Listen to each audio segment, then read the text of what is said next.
Well, welcome everyone. How's everybody this evening? Good. Good. Thanks so much for coming to tonight's program on a topic that I know is close to all of our concerns and all of our hearts right now. I'm Gloria Duffy. I have a new title. My title is Co-President and Co-CEO of Commonwealth Club World Affairs.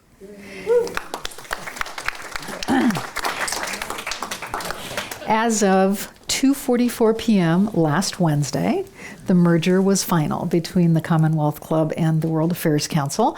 I got the long-awaited email from our attorneys that the Attorney General of California had given its final blessing. So happy that that has happened. Is anyone here as a member of the World Affairs Council or of World Affairs? Okay. Okay. And so we are one and doing many things together from here on out. Before we get started, a few reminders. Tonight's program, as is generally the case with us, is being recorded for the radio, podcasts, video, etc. We kindly ask you to silence your cell phones and any other noise-making devices. If you have questions for Kevin, please write them on the question cards that are at your seats. Or if you're joining us online this evening, please send them to us through the YouTube chat, and they will get to me from the online viewers, and we'll include them. We'll be doing things a little bit differently this evening. As Commonwealth Club World Affairs enters a new era, we are renewing and refreshing our role as a civic convener and enhancing our programs with some more live conversation and with a look at some action steps that we might be able to take on some of the problems that we are focusing on. We, in the spirit of getting things done, we're going to focus a bit later this evening on, towards the end of the program, on what role we can have as individuals for helping improve the lives of our unhoused neighbors and solving the problem of homelessness, which is, of course, the topic that Kevin is addressing in his work and in his book. We are happy to have partnership tonight, both from Miracle Messages, the organization that Kevin founded, and the clothing company Bombas. Bombas, as you know, sells socks and, of late, long underwear and some other things. And for every item they sell, they provide one of those items for someone who is experiencing homelessness. And they work sometimes through organizations like Miracle Messages. And on everybody's chair this evening is a pair of the donated Bombas socks. And those are for you to hand to someone you might see on the street who might be homeless and need a pair of socks.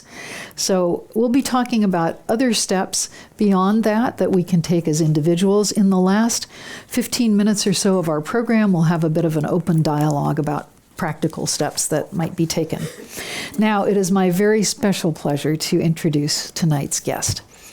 Kevin Adler is the founder and CEO of Miracle Messages, a nonprofit that has received many awards and a lot of accolades for helping people experiencing homelessness to rebuild their social support systems and their financial security. Kevin has done a lot to define and explore the concept of relational poverty, which I'm sure he will talk about.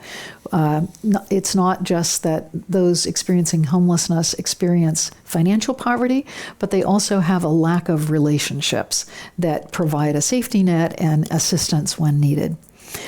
Kevin has just published, today is publication day, of his book, When We Walk By, Forgotten Humanity, Broken Systems, and the Role We Can Each Play in Ending Homelessness in America. Kevin is dedicated to building a world where everyone is seen as invaluable and interconnected. He's leading a revolution in how we treat our unhoused neighbors. His organization has helped over 800 individuals reunite with their loved ones and matched hundreds with weekly calls and texts with volunteer phone buddies from around the neighborhood and around the world. By 2024, Miracle Messages plans to distribute over $1 million directly to unhoused individuals as sort of a universal basic income, as part of a randomized control partnership with USC, with major funding from Google.org and other organizations. So let's give Kevin a great big welcome. Thank you.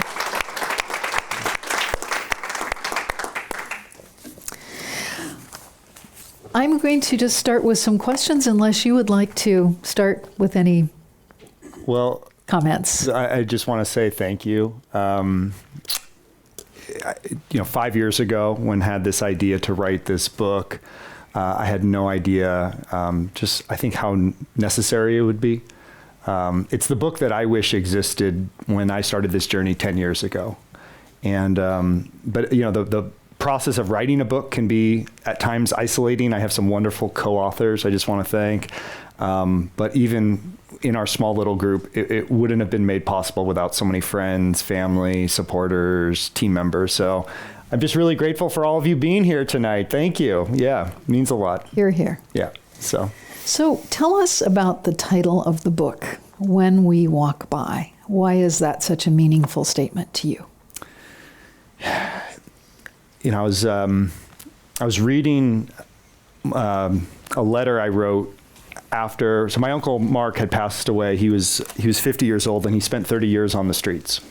I never thought of Mark as a homeless man. He was just a beloved member of my family. So it wasn't until after Mark passed away that I really started thinking that everyone I'm walking by, that's someone's son or daughter, someone's brother or sister, someone's somebody. And, I realized that I didn't see people experiencing homelessness at that time as people to be loved. I saw them as problems to be solved. And for me, I was actually, just before coming here, reading a letter I had written at that time where I was asking myself, what would it take to stop walking by? Because I think probably a lot of folks here, you feel helpless and frustrated and wanting to do something, but not sure what to do. So it's a book about homelessness, but it really is a book about us as housed people too.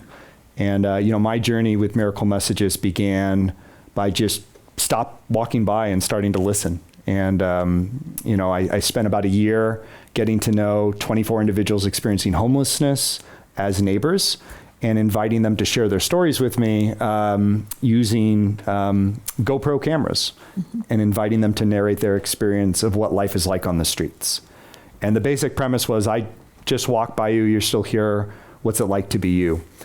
And, watched dozens of hours of footage, and it was heartbreaking, to see people dehumanized, ignored most of the time, pitied, scorned. And, the key piece that led to this work was hearing one individual say, I never realized I was homeless when I lost my housing, only when I lost my family and friends. And that hit me just like a lightning bolt when I first heard that, because I thought, that makes complete sense.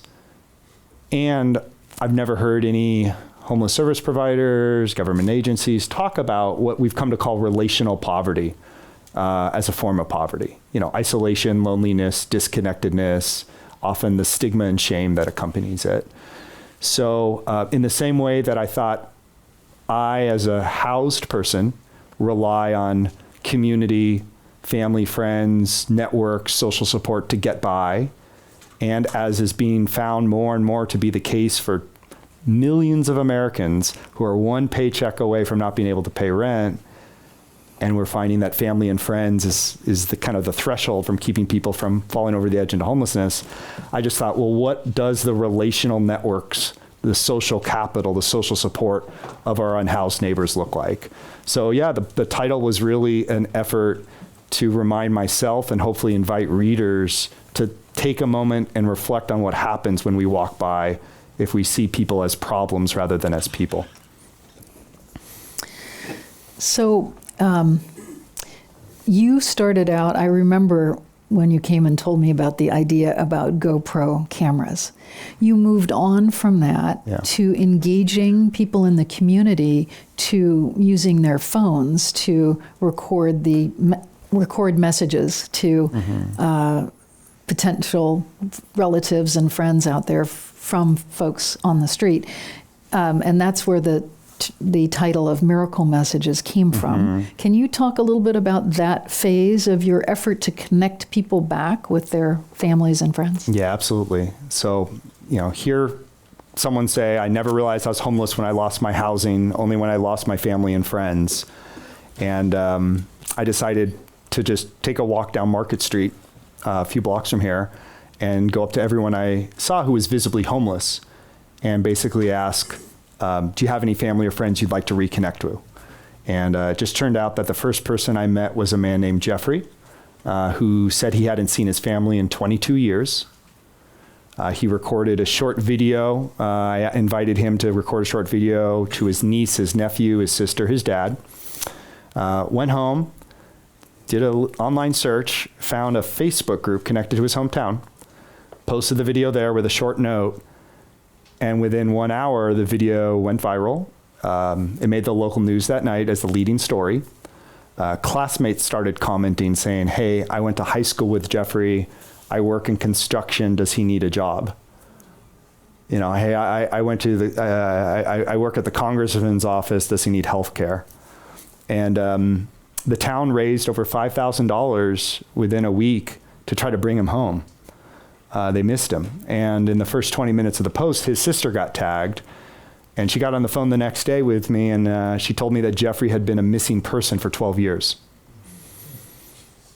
It was broad daylight downtown San Francisco a few days before Christmas. So, at that point, I started doing it full time, what became Miracle Messages, because I knew Jeffrey wasn't the only one, and this shouldn't be happening. We shouldn't have someone in some ways that's that visible, rush hour, Old Navy flagship store, 4th and Market, 3rd and Market, and yet to perhaps some of the people that he matters to the most, not knowing where he is. That was a phase of wandering the streets and hoping that people would say, no, I'm not interested in this service, to be honest, Gloria, because I just didn't think I was up for it. I didn't know what I was getting into. And, from December 2014 to March, there was no more reunions because I didn't offer the service. I was just like, I don't know about this. And then I went to St. Anthony Foundation, serving meals, every day for 60 plus years. Made an announcement. They invited me in. Hey, would anyone be interested in reconnecting to a loved one? No one was interested. I was kind of like, oh, thank God. I don't know if I could do this. Like, this is, I don't know if I'm up for this. And then as I'm leaving, this gentleman comes up to me, says, hi, I heard you're helping people reconnect to their families. I said, yes, I am. He said, well, I haven't seen my family in 33 years. And I'd love to record a message. And that was Johnny. And he hadn't seen his brothers and sisters over 30 years, recorded a video message, posted the video.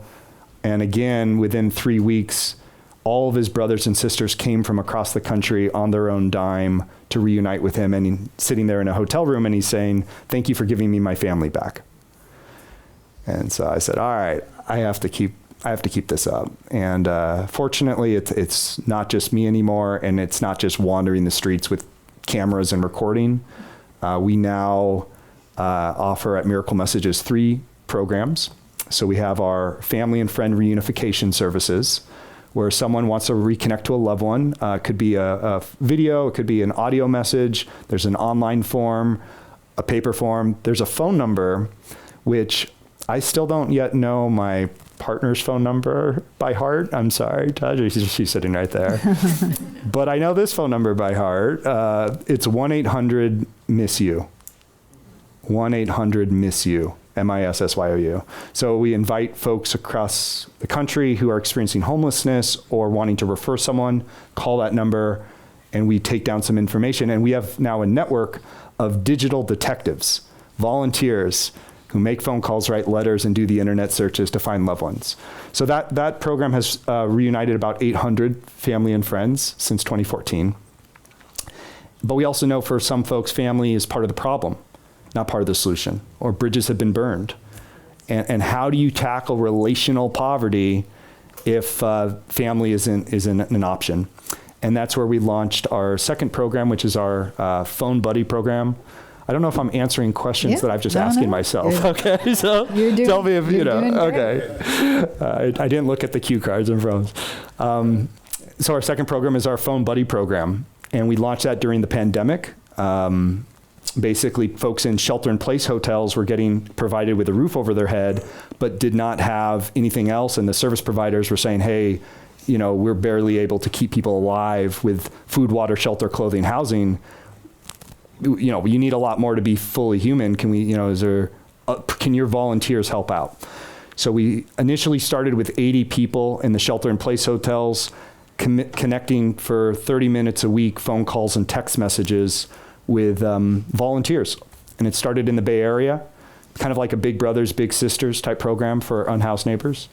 And that program now is serving over nearly 350 unhoused individuals across the country, and volunteers all around the world. 30 minutes a week, phone calls, text messages. There's weekly support calls. There's a log. If there's an issue that you're concerned about, you can flag it for a caseworker, one of our staff members to follow up on. And the friendships in that program have just been beautiful to witness. And through those friendships, you build trust. Every conversation can lead to a relationship, and the relationships lead to trust. And when you trust someone, you want to invest in them and see their success. You know them as a person. And so we started hearing from our volunteers, and they said, hey, we'd really like to be on equal footing with this person as friends, but it's very hard to do that when they don't know what they're going to eat tonight, or they don't know where they're going to get gas to go back to work on Monday and be able to drive. Is there a way we can give them money directly? And we said, sure, let's raise some money. And we raised, I think, about $50,000 initially to distribute to 14 individuals who were nominated by their unhoused friends in the Phone Buddy program. $500 a month, 6 months, no questions asked. And it turned out to be one of the first basic income pilots for unhoused individuals in the country. We saw within 6 months, 2/3 of people in that program secure housing. Wow. They use the money better than we could have used it for them. And you had some requirements as far as setting up bank accounts or other financial. In that first pilot, we did. We had everyone set up bank accounts, but we've now expanded to do. We had Google.org and a few others reach out as funders and say we need to bring this to kind of the randomized control trial level so we can really test it at a higher level. Mm-hmm. And so now we have $2.1 million that we're distributing in direct cash transfers with USC, and that's going to be $750 a month for 12 months to over 100 unhoused neighbors throughout the state of California. And in that one, bank account, or there's kind of the debit cards that folks are receiving too. So to date, we've given out more than $500,000 to neighbors experiencing homelessness. So, you use a particular term to refer to those you serve, people experiencing homelessness. I think more commonly we refer to homeless people or the homeless. Yeah. Tell us about the intentionality of your use of words. Very intentional, yeah. And it's not meant to be overly scripted. It's really meant to be a reminder that fundamentally we would never look at each other as like housed people. Like, look at this room full of housed people. Y'all look so good, And yet that's hopefully part of everyone's identity here, most of our identities here. And yet we have defined an entire group of people by their lack of one physical need. and that's homeless. And that includes, a single mother escaping a domestic violence situation. That includes a foster care youth who, 1 out of every 3 children, young people who age out of foster care, by the time they're 26 will have experienced homelessness. And that goes up to 60% for Black young people in the foster care system. When you talk about folks who have health issues, mental health, physical health of any kind. So, it's a monolith without much meaning. And it actually, I think, not only is dehumanizing towards them, our neighbors experiencing homelessness, it's also dehumanizing towards us. We lose a little bit of our own humanity in this process. So I think 10, 20 years from now, we'll look back at the language we use to talk about the homeless, and we'll be as shocked as we, are on many other. So in the book, one of the things I mentioned is there was a documentary from, I think it was Chris Wallace's father, Mike Wallace, I believe, did a documentary, I think it was in 1980, and the documentary was called The Homosexuals. The Homosexuals. And you'd hear that today and you'd say, oh my gosh, like that's how offensive, and all sorts of identity and background all clumped together into this. Well, I think the homeless will someday be seen with a similar level of like surprise and amazement. So what tends to happen when people experiencing homelessness connect with family, friends that they've been out of touch with for a long time? Oftentimes, when someone says they want to reconnect, there's an initial hesitation, because then we say, sure, we can help you do that. But they're kind of like, are you serious? Is this real? And I think there's been a lack of, the understandable lack of trust in service systems, where folks have felt burned or had promises that are not then, followed up on. One of the most common responses we get is if someone changes their mind, they'll say, I can't, I feel dirty. This kind of internalized sense of worthlessness. So it really gets to why people are disconnected in the first place. And what we found is digital literacy does play an issue, right? Access to a phone, computer, a charging station, Wi-Fi, being able to have access to a device. Phone numbers change, addresses change. But there's also bureaucratic barriers. So under HIPAA, I think many service providers are terrified of violating HIPAA, and we also want to protect privacy. It's confidential health information of someone's status as a person experiencing homelessness. But they oftentimes the error is on the side of not revealing anything or being willing to share anything about, oh, this person's looking for you, or, oh, someone came, would you be interested in reconnecting?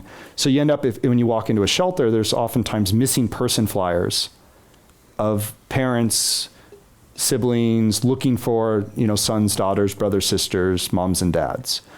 But the biggest barrier of all that we're finding is the emotional barriers, shame, self-loathing, fear, not wanting to be a burden.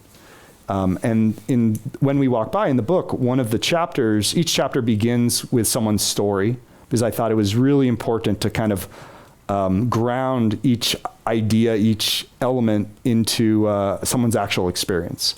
And the chapter that begins with Linda, Linda is a person who was experiencing homelessness in Florida. She hadn't seen her family in years, if not decades. Her daughter found her while she was incarcerated. She had been picked up because there's a revolving door between incarceration and homelessness, and wrote her a letter. And in the letter said, Mom, I miss you. We're here in Wisconsin. We have a room for you. We would love to have you come move in with us. Like, please say yes. We're ready to go. And she never responded to the letter. And she wanted to. She did, but she said, what kind of mother am I to move back in with my daughter as a grown adult. I have all these problems. I'm so embarrassed. I'm so ashamed. I don't want to be a burden. And she ended up being on the streets for many years after that. Fortunately, one of our staff members in Florida met her, recorded a message to her family, and they were able to reconnect, and she moved back with her family. But this emotional barrier, this burden, is tremendous. When I started this journey, I wore the camera for 5 minutes and panhandled, and I had to take it off. It felt so deep. I almost felt like I had to explain, I'm doing a project. It's an experiment, I'm not really, it was just awful. So I can't imagine having that as a daily reality and the kind of the shame that must come with it. And I don't think we talk about that enough. And it's an issue that our neighbors experiencing homelessness have to live with, but it's something that we all are part of. And that goes back to how we see our neighbors experiencing homelessness as either neighbors or as problems. So you mentioned, I think a lot of what you're talking about the state of mind of those experiencing homelessness is not familiar to most Americans, because again, it's those experiencing homelessness are sort of thought of as a group, and there is not much interaction. Mm-hmm. How would one better convey the issues and barriers and challenges that really that folks experiencing homelessness really have every day? How would you make this more known in society? Well, I just published a book. Yes, that's a very good step. Not to, but more media coverage. I mean, do we teach? Yeah. I mean, I don't know, in American Studies courses, is there sociology courses? I think a first step is we have to have very, very, very honest conversations about this issue in ways we're not right now on a lot of issues. In the book, the last two chapters are on solutions. So humanity breakdowns goes through all forms of that: relational poverty, stigma, shame, paternalism, hyper-individualism, exclusion, where many cities make it illegal to be homeless, anti-loitering, anti-camping, anti-sleeping. Then there's a systems part: housing, healthcare, criminal justice system, foster care systems, healthcare. And then there's a solutions bit, and you're like, okay, finally, let's get some hope here. And in the beginning of the solutions chapter, it felt very important for my co-authors and I to lead the chapter with a time that each of us were incredibly biased and dehumanizing towards an unhoused neighbor. And in my case, it was meeting a man who wore one of the original cameras, and I found myself just instinctively reaching my hand into my pocket and grabbing my keys to hold as a potential weapon. And because I wasn't sure, are they going to lunge at me, or, am I safe? And that's where I started on this issue. I'm not proud of that. It's not something I, write about with a lot of joy, but I think being able to, there's really, in this book, we're tried not to have any other, as in like, oh, you haven't read this book, you're not on the in crowd. Right. It's really, because I think that's part of the problem on this issue, is there's too much us and them. It's constantly us and them. And whether it's with people who are in support of building affordable housing or not, whether it's people who are homeless advocates or not, people who are, for public safety or not, it's constantly polarized and bifurcated. And we have too much of that in our country right now. So I think the starting point is to just begin by seeing the complexities of this issue, to imagine each person, and each time we talk about homelessness, to think that we're talking about someone's son or daughter, someone's brother, sister, or someone's somebody. And then, inviting individuals to really get to know their unhoused neighbors as neighbors. Because I do think I only knew about homelessness through a relationship with my uncle. And that wasn't much. My relationship with my uncle was not him as a neighbor, as a person experiencing homelessness. It was him as just a beloved member of my family who, remembered every birthday and, sent me a card. every year, even when he was homeless, never forgetting that, it was my birthday. So I didn't know anything about homelessness because it was irrelevant to the experience. It was very relevant to his experience of what life was like when we dropped him off at the Greyhound station, after Christmas or Thanksgiving. But it was irrelevant because I cared about him so much, And in some ways, I think that was the right starting point for me on this issue, and maybe for a lot of us, is we have to know someone who's our Uncle Mark, where you could no more walk away from them than you could walk away from someone that you love as much as, my beloved uncle. And I think once we get that close and we care that deeply and we truly are in relationship, I think we as humans know what to do. I think we're actually pretty good at problem solving and pretty good at saying, oh, that doesn't make sense. Here's your situation. That's complicated. Can I work with you? Can we navigate this together? And that's really the entire journey encapsulated in, 30 seconds and a few tears of the last 10 years. So. I was thinking as you were talking, there are several 100,000 homeless folks experiencing homelessness in this country, which means there are several million friends, family members of those folks out there. Just interesting statistically. And Gloria, I know we're doing this, but is that a story that you'd want to share as well, your connection to this? You can interview me too. Oh, can I? Yeah. So for 17 years, I have been housing and supporting a formerly homeless younger sibling.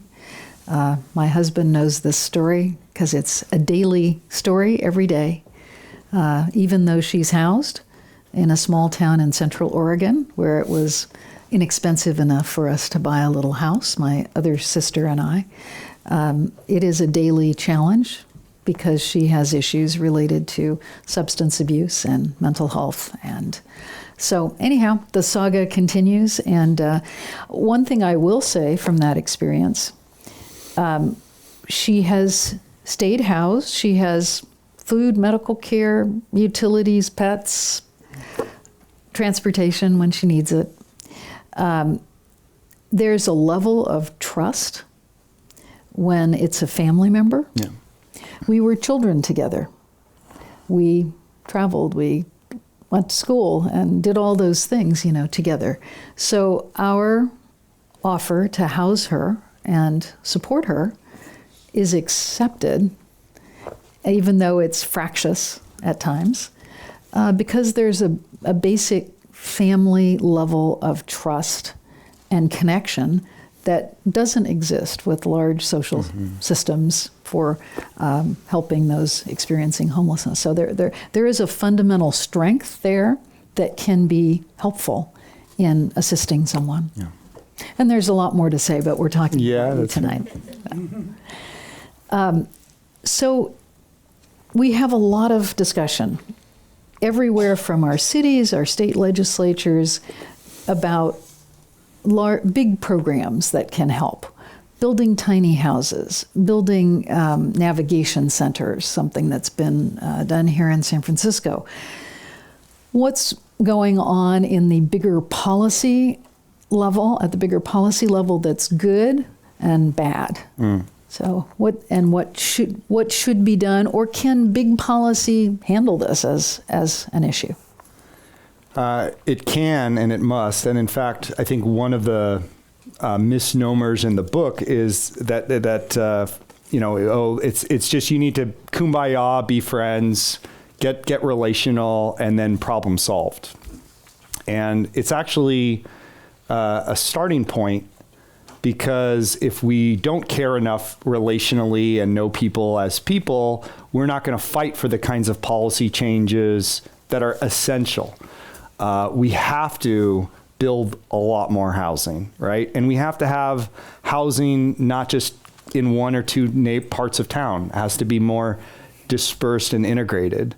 In the book, I share a story of a time in San Francisco's history, this wonderful city that once had a population of people experiencing homelessness far larger than what we've seen today. And that was after the 1906 earthquake and fire, where in a population of 400,000 people, 250,000 experienced homelessness. Episodic homelessness is a different form, but were homeless, and many of whom went to Golden Gate Park.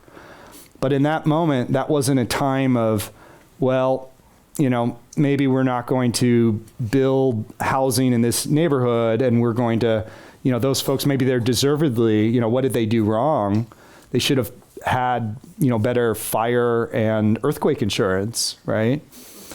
Like it wasn't a time where we're trying to point blame or have any notion of where the person failed. We looked at where society failed, where systems failed, and how they can be strengthened.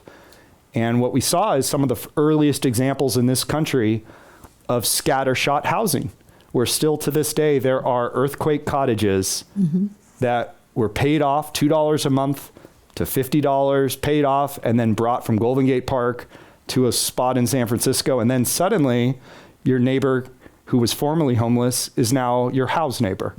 They're no longer your homeless neighbor. And I think it was 2 years after the earthquake and fire, the entire park was clear because everyone had been housed. Everyone had found housing. So that's a very high level, we could talk about issues in the criminal justice system where, it becomes increasingly difficult to find employment, to get federal benefits, the challenges that people have accessing benefit programs that we have a pretty meager social safety net. And even that social safety net is largely inaccessible because of administrative burden, because of, hey, you have a housing choice voucher. Well, what landlords are going to choose to accept the housing choice voucher if they can choose? And you can't discriminate, but it happens. So there's a lot of policy prescriptions in the book that especially my co-author, Don Burns, who's a scholar of homeless policies of the last 4 decades. It was really an honor to write it with him, outlined. But I think it fundamentally begins with our hearts and minds. And I think if we change our hearts and minds and get to know the relational aspect, I have enough confidence that we'll then vote for and fight for the policies that are needed to, address this issue. So I have some great questions from our audience. Okay. And once we're done with these, we'll move on to a more interactive discussion, maybe about practical steps that people can take themselves to address homelessness. In August, Together SF Action published a research report describing excessive city bureaucracy and limited mayoral power as 2 roots of the city's inability to address and support those experiencing homelessness. How can this be addressed? Wow. Okay. Yeah, I was going to say,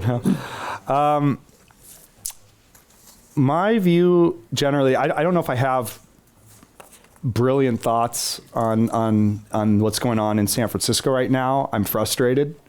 It seems like a lot of money has been spent with very little to show.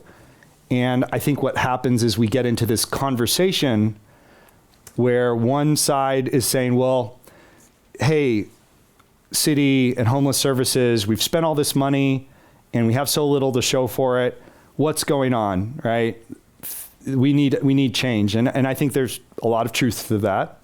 And then on the other side, you say, well, you have no idea how many people would be experiencing homelessness if we weren't doing what we're doing, right? Like for every one person who becomes homeless, 3 people, every one person who gets housed, 3 people end up on the streets. So then it's a prevention question. And we're trying to withhold floodwaters, and it's just not strong enough as a barrier. And that's also true.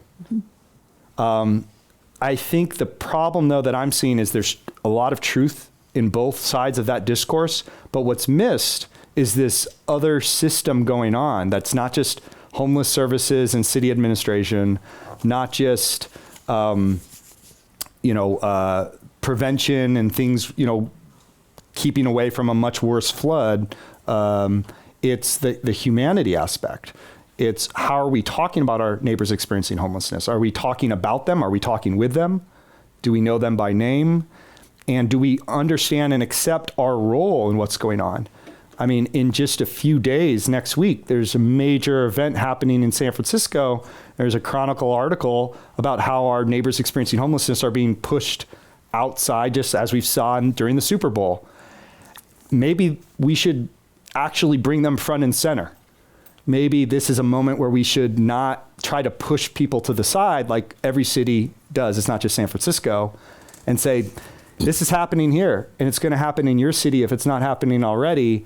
And we have to get to know our neighbors as neighbors and not see them as people to just push away. So yeah, I think, I'm very frustrated with what's happening in the city, but I also personally feel more hopeful about this issue than I have in a long time. There's incredible people doing good work on this space, and we have found an increased willingness to innovation. That's what I'm excited about. 10 years ago when I started this journey, the thought of tiny homes, small modular homes, or maybe lower cost construction methods being used, it was a non-starter. It was permanent supportive housing or shelters, encampments. And, there wasn't much room between that, but the truth is it's way too expensive to be able to develop the kind of housing we need. It's a yes and, not a yes but problem. So it's yes and we need more permanent supportive housing, and we also need housing units of the type that, perhaps you or I would want to live in. I think that's a good litmus test that sometimes gets overlooked, is would you or I want to live in that situation? I wouldn't want to live in almost any of the shelters that I've ever visited. And again, not a knock on San Francisco, but, to be in a congregate environment, hundreds of people that, get in by this time, get out by that time, can't bring your stuff, can't bring your partner, can't, all sorts of issues, right? Really the homeless shelter, right? Like the monolith, just group everyone together. There's smaller ones that are incredible, doing good work, that are, perhaps more focused on one identity or one experience, but I wouldn't want to be in that situation. Well, would I be willing to be in a 500 square foot tiny home where I have my own space and maybe, share a restroom with a few other people, if that? Absolutely. Yeah, that's not, maybe long term, but sure. That sounds like a pretty good quality of life, a dignified way to be. So I think that's a question we don't ask often enough, is we don't say, is this a situation or a circumstance in which we'd want to live? Or is it just, hey, here's this offering, why aren't you going there? It should be, you should accept it. And the last thing I'll just mention is in one of the chapters on paternalism, there's this incredible story. Is anyone familiar with the story of Ronnie Goodman, Ronnie the runner? He's an incredible human being. He passed away a few years ago. He was a person experiencing homelessness. He got out of San Quentin and dedicated his life to art and running. He ran in the San Francisco Marathon and raised, I think, well over $10,000 for charitable causes. So he's running, and he made incredible, incredible artwork. And Ronnie was a friend of mine, and unfortunately he passed away on the streets. He lost his son to gun violence, and it led to a kind of a downward spiral. But before he passed away, and really when he was a little bit more in a stable spot, he had an offer of housing in the Tenderloin. And he told me this one day. And I kind of looked at him, I was like, well, Ronnie, you're currently living in a tent. Wouldn't you want to get into the housing unit if you could?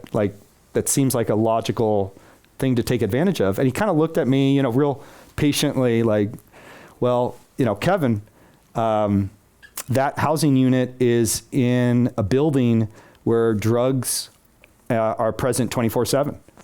And I have an addiction history. And if I get back in that unit, I am going to relapse and not make it. And what went in my mind from this paternalistic, judging Ronnie for making this very poor life decision, it then shifted to, that makes a lot of sense. That's a really good point. I think you're making a very logical decision. So, hoping that level of kind of familiarity and getting to know folks at that kind of level of intimacy can drive policy in a way that it's not right now. You mentioned the APEC conference, which is coming up in a few days, and actually 3 days of conference activities will take place right here at the club, co-hosted by the Commonwealth Club and World Affairs. And I think there will be 21 delegates from 21 countries around the Pacific Basin, talking about a variety of issues, mainly environmental and energy issues. But I think there should be a way for common issues caused in advanced economies without appropriate social safety nets, what we share in common in that area. So homelessness probably should be on that agenda, and we'll see what we can do about that. Okay.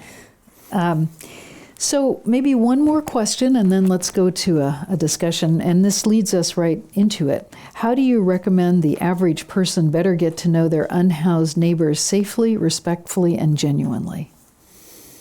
Okay, so I was thinking about this before, and I want to share this with all of you. You tell me if it resonates or not.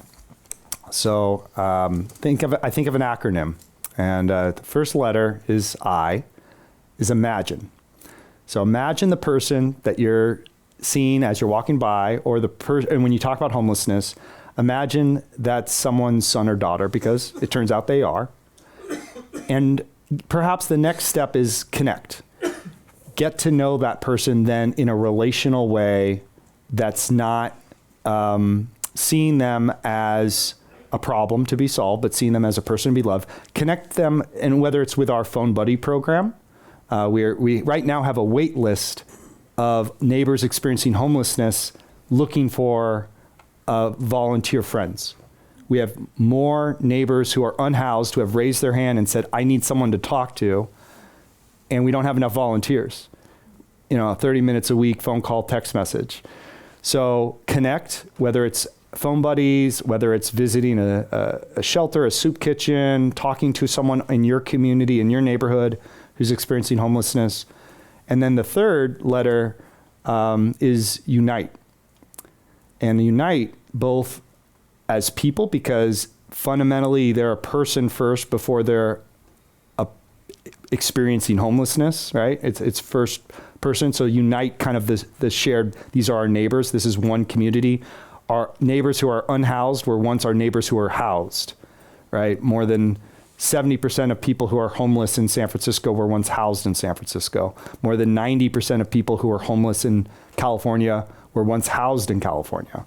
So fundamentally, these are our neighbors.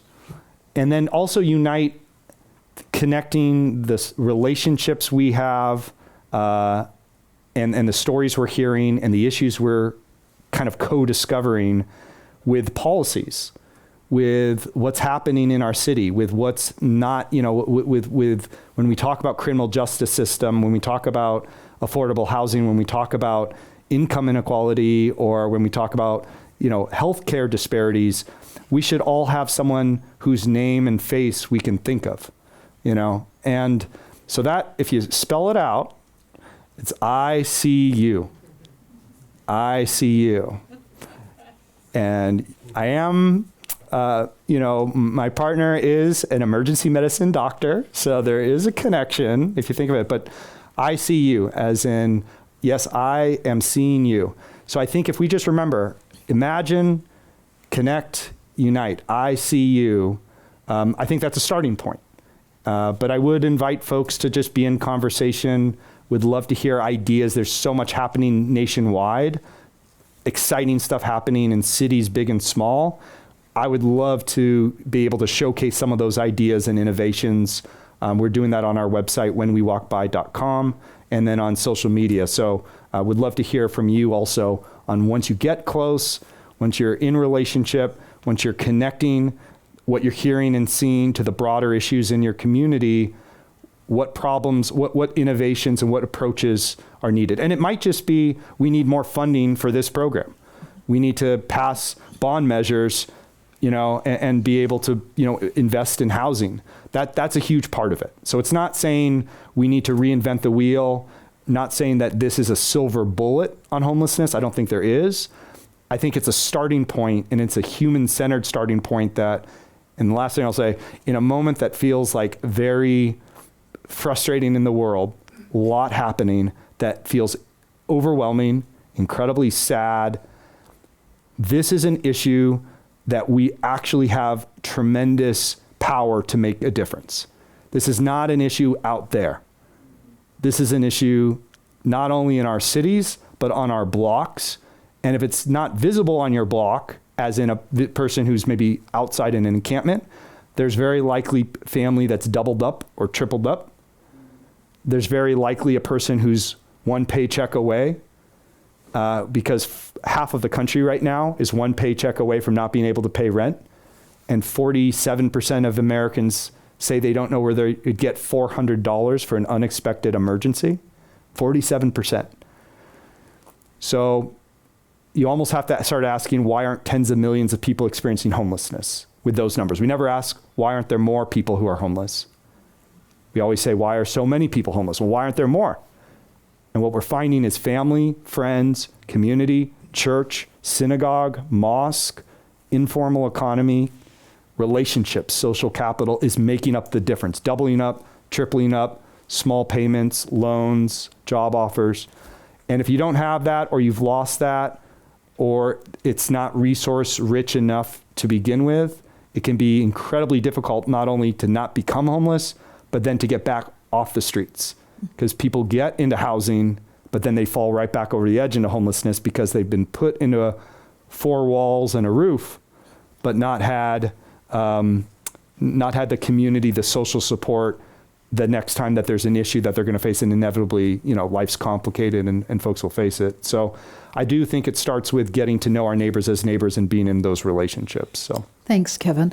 So let's talk a bit with our community members who are here about the issue of homelessness and ideas about what can be done, practical steps.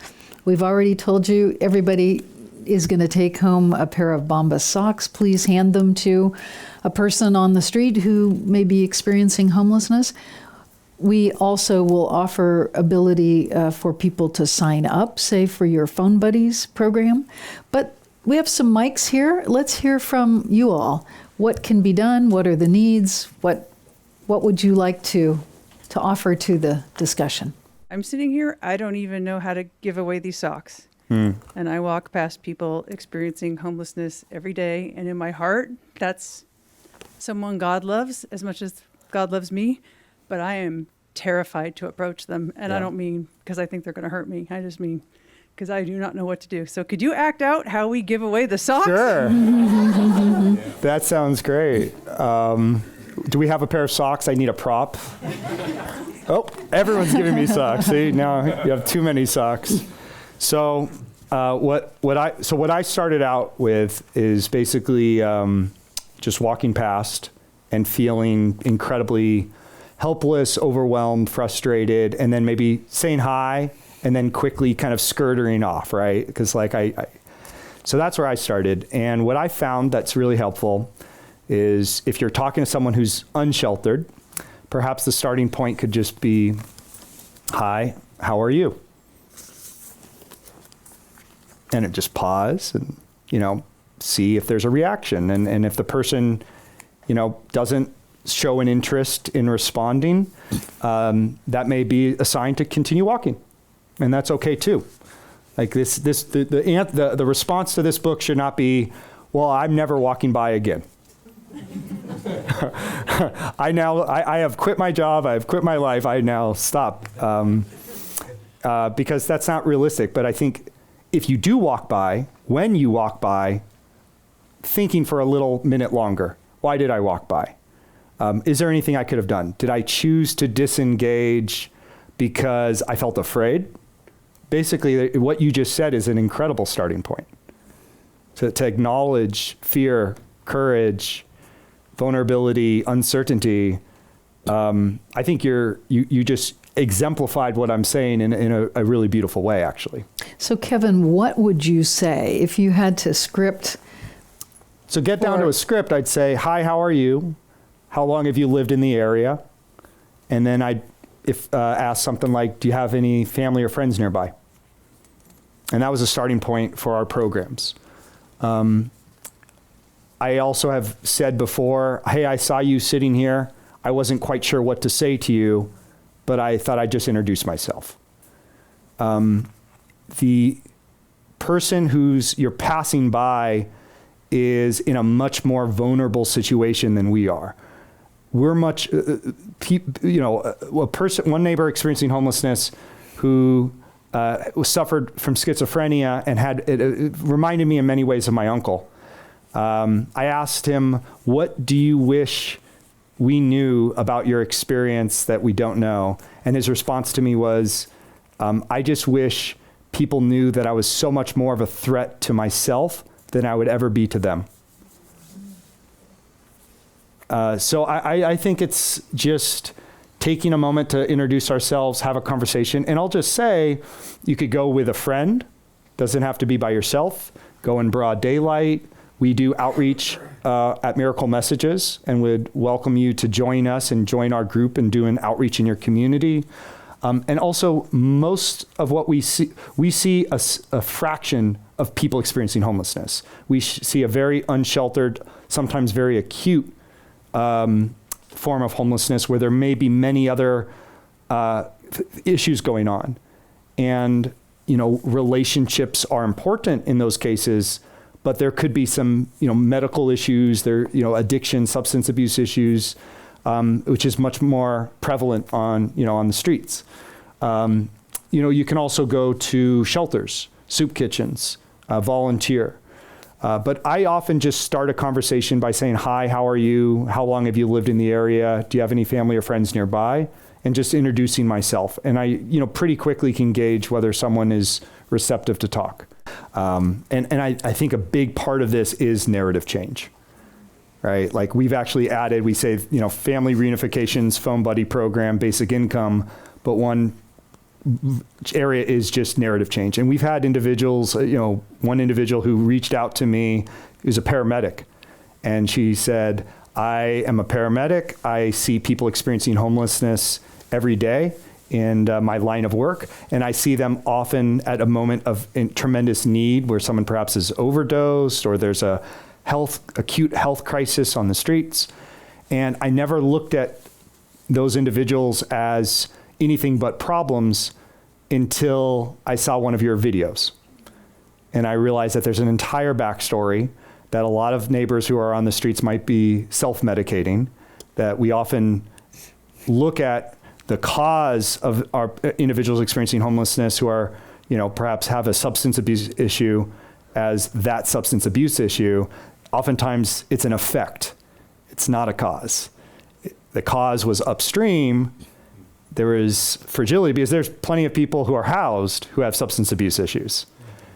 The difference is in a functioning society, you have access to some form of treatment, and you can have your mental health, issue or your substance addiction treated. Where our neighbors experiencing homelessness, it's incredibly difficult to do that. And then you add in all the dehumanization and the traumas and the health issues. Those socks that we're handing out, those are specifically designed with antimicrobial fabrics to basically be worn day in and day out for days on an end, because foot funguses and issues, if you're in inclement weather and you're wearing the socks and you can't change it in laundry facilities.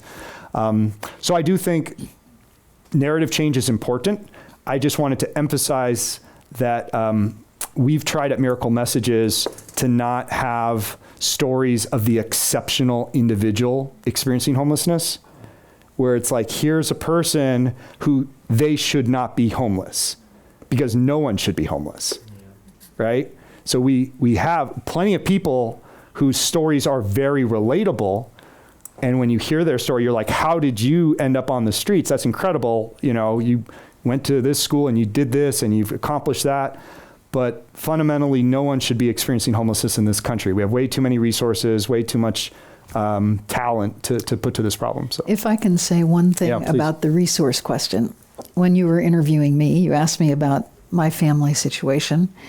In Santa Clara County, where we live, the cost of serving a person experiencing homelessness is about $80,000 Yes. a year. That includes hospitals, police, jails, social services of all kinds, food programs, etc. Our family, at this point, spends, I would say, less than $15,000 a year, which includes a single-family home in a less expensive area, and the taxes and insurance, and utilities, and social programs provide food stamps, Social Security disability, and health that's right. care. So if you're talking about a family, a church, a community trying to actually provide housing, it's not that expensive compared to what government entities spend on addressing the needs of one person experiencing homelessness. So there's something to keep in mind in terms of what can be accomplished in actually housing people who need it. Yeah, and I would say +1, agree on that. And what we've seen in our basic income pilot is most of the money folks are spending, a third of it is spent on housing, a third is spent on food security, and then the last third is everything from family emergencies, where they're also looking out for family members and loved ones and others on the streets who may be in need, service dogs to deal with, for disabilities, PTSD. And we've had many individuals make charitable donations when they receive the money. In fact, the first person who received a check from us, Elizabeth, the first thing she did was make a donation back to Miracle Messages. And when I said, you didn't need to do this, that wasn't necessary, she said, well, I didn't do it for you. Said, I did it for myself. So I could once again feel the dignity of being able to support the causes I believe in. And I think that angle of being able to invest in our unhoused neighbors as neighbors and being amazed and excited by the results, I think we can see a lot more of that because we're already spending a lot on this issue. It's not a choice of whether we spend on this issue or not. It's where we invest and whether we trust our unhoused neighbors as neighbors. One more question or comment about practical steps that can be taken. Our thanks to Kevin Adler, author of When We Walk By, Forgotten Humanity, Broken Systems, and the Role We Can Each Play in Ending Homelessness in America. If you'd like to learn more about the club, there's membership information on your chairs. You can also go to commonwealthclub.org. And I'm Gloria Duffy. Thank you so much for joining us. Thank you, Kevin. See you the next time, and good luck in any efforts you make to do some outreach to our homeless neighbors.